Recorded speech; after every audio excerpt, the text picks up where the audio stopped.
what's happening outside the courthouse. Let's see what's happening inside the courthouse. That's why I have Stephanie Haynes with me. Stephanie has been covering this trial since day one, and another interesting day inside the courtroom. Absolutely, Charles. This jury has been at it since 9:30, and we haven't heard a peep from them except to ask for the instructions twice.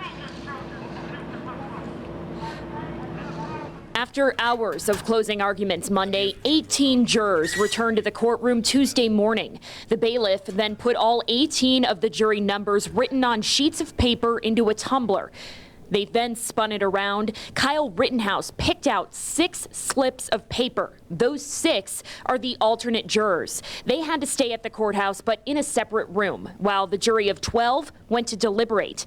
They started around 9:30 Tuesday morning. They asked the judge for more copies of the first 6 pages of jury instructions. Those pages had instructions for self-defense, provocation, duty to retreat, intent, and first-degree reckless homicide. The jury had pizza for lunch. Then we learned the jury asked for the rest of the 36 pages of instructions around 3 Tuesday afternoon. Here's what the judge said to the jurors seconds before they began deliberations. All right, members of the jury, it is for you to determine whether the defendant is guilty or not guilty of each of the offenses charged. You must make a finding as to each count in the information.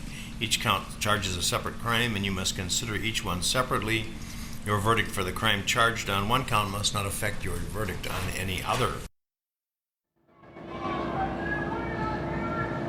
And the judge said he will ask the jury whether they want to stay late or keep working or go home for the night, so we're standing by for that. We also have standing by with us our experts, our legal experts for this trial. We have attorney Patrick Cafferty as well as attorney Jonathan Lavoie. Appreciate you guys being here. We have a lot to ask you.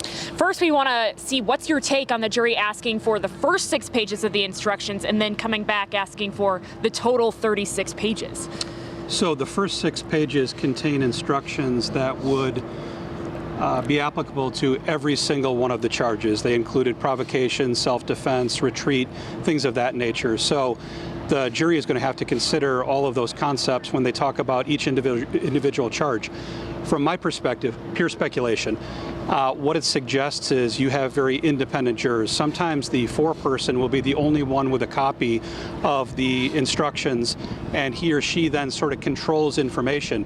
Here, if you have each individual juror with the instructions, they have the right to study them themselves and then articulate their position when they're sort of arguing or debating with the other jurors. So it would certainly suggest a very independent-minded jury. Jonathan, you guys are skillful attorneys. Now you've got everyday people reading these jury instructions. What are they up against?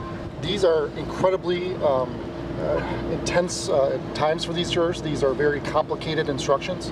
So it makes sense to me that they would have all of these instructions. They're going to spend some time reading through them very carefully. They give them sort of a roadmap of what they should be doing in the jury room. And I think they're important for the jury to read each of the charges, each of the lesser includeds, so they make the right decision and make the right call. All right, let's look at the charges right now. Take a look at the state's charges against Kyle Rittenhouse. First-degree reckless homicide. This charge is connected to the death of Joseph Rosenbaum, the first man Rittenhouse shot. Let's look at the next charge here. First-degree recklessly endangering safety. This charge is connected to the Rosenbaum shooting, where Richard McGinnis told investigators he was in the line of defense. And then number 3 here, first-degree recklessly endangering safety of that unknown man. This isn't connected to the Anthony Huber shooting, where video evidence shows a man jumping in between Rittenhouse and Huber as a shot is fired. Jonathan, your quick take on those first 3. So Charles, as I've said since day one, the count 1 is the most important part of this case. The initial shot really makes a big difference. I think everything else falls from there. So I think if the jury finds that self-defense exists on the first shooting, then the rest of the case is going to follow through. All right, let's look at the final 2 here. We're talking first-degree intentional homicide for the death of Anthony Huber. The jury has 2 options here, lesser charges to consider: second-degree intentional homicide and first-degree reckless homicide on this one. And then the final charge, attempted first-degree intentional homicide for the shooting and injuring of Gage Grosskreutz, with 2 optional lesser charges attempted to second-degree intentional homicide, and first-degree recklessly endangering safety. A lot here, Stephanie. Yeah, indeed. What's your take on those?